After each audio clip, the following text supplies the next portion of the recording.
Welcome Team Daploid. We are continuing in our killer revision of function. So last time we had a function like we are given like f of x is equal to 2x minus 1. We solved the basics, but today the same function, which is an example, is going to lead us to something very good. We are going to look at lesson number 1, solve for x. If f of x is equal to 5, then number 2, they say f inverse of x, and then number 3, they say f inverse of negative 3. These, they usually come in exams. So now we focus on the solution. So solution for this, we start with number 1. To solve for x, if f of x is equal to 5, so we copy as usual the function f of x is equal to 2x minus 1, and then they have given us this f of x, they say is equal to 5. So as you can see, this f of x and f of x are the same, meaning where there is f of x, we can put what? We can put 5. So it's going to be like 5 is equal to 2x minus 1. Then they want us to solve for x. So they want us to solve for x. Now, in most cases, we can solve direct like this, but in most cases, we are used to have this part. I'm picking it, I pick it. I put 2x here minus 1. I pick the equal sign. I pick 5. These are not crossing, I'm picking, so that because most of the times we are used to solve it this way.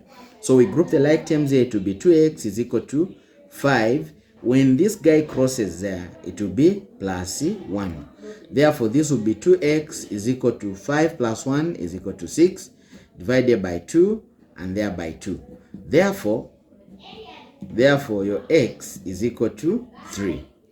This way is an answer. The examiner will be very happy and give you a tick.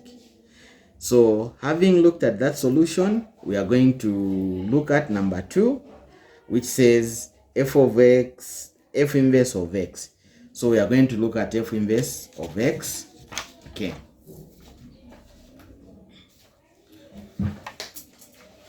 So the function is still the same. F of x is equal to 2x minus 1. But now this time in our number 2, they want us to find f inverse of x. So here, what we do, always we say, let f of x equal to y. If you remember in our preliminary notes, we had explained this in the notation. The reason why this is f of x is equal to y, they are this one and the same thing. But the reason why we put the y is to avoid confusing the x. So here, this is very cardinal when you're finding the inverse. So where there is f of x, we'll put y. So the new equation will look like y is equal to 2x minus 1. So this one has replaced the f of x. Now, having done that, we can now solve for x, or in other words, make x the subject of the formula, the subject. So here what we do, we are going to say the same way, because we are used to solve here. I'll pick this one, all of it, I pick it. I write here 2x minus 1. Again, the equal sign, I pick it. I'm not making anything cross. And I pick the y this side. So here I'll remain with 2x is equal to y, this y. This one crosses there, it will be plus 1. So I divide here by 2 and everything here by 2. Don't make a mistake of dividing by 2 there and then just do everything. So here we have x is equal to y plus 1 over 2. Therefore, your f inverse of x, this f inverse of x, we pick this one to turn into that is equal to, where there is y, we say x plus 1 over 2. So this is a f inverse of x, and this is the correct answer. So you see, the examiner will be very happy again that you have gotten it right. So after we've done this, there is another question we have to conclude with on inverse. I think we can even solve it here. They are saying we solve for f inverse of 3. So f inverse of 3 is very easy. We have f inverse of x is equal to this. So this one, we are just going to say, if we have f inverse of x is equal to x plus 1 over 2, then they want us to find f inverse of 3. So where there is x, we put what? We put 3 plus 1 over 2. Therefore, your f inverse of 3, sorry, it's negative 3. Sorry about that. It should be negative 3. So the f inverse of negative 3. Remember when we are doing integers in the other previous videos, common sign we subtract and pick you remember those. So the final answer here is negative 2 over 2. Therefore, your f inverse of negative 3 is equal to negative 1. Again, the examiner will be happy and give you a full mark there. So, in other words, in summary, we have covered the singular straight line type of function. We have covered how we substitute them, how we find the inverse, how we solve for x. However, it's also important to use method 2.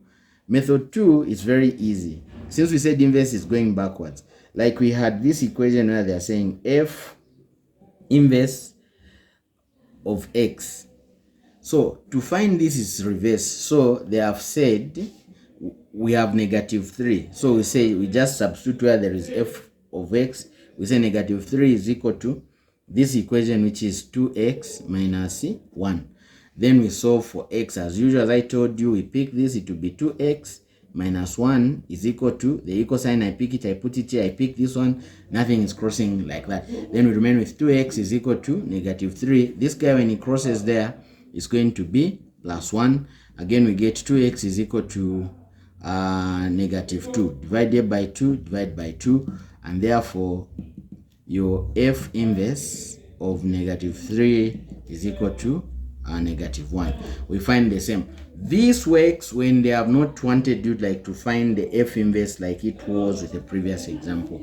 So this also can make the examiner happy. Now from here, we are going to look at the composite of a function and how to find the f of x and other things.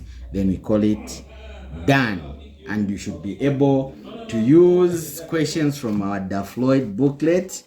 And you solve it like paper 1, no calculator, everything is there. And if you have questions, follow our YouTube channel, our Facebook channel, and everything, you can have it. So guys, let's go now to a composite of a function and we do more.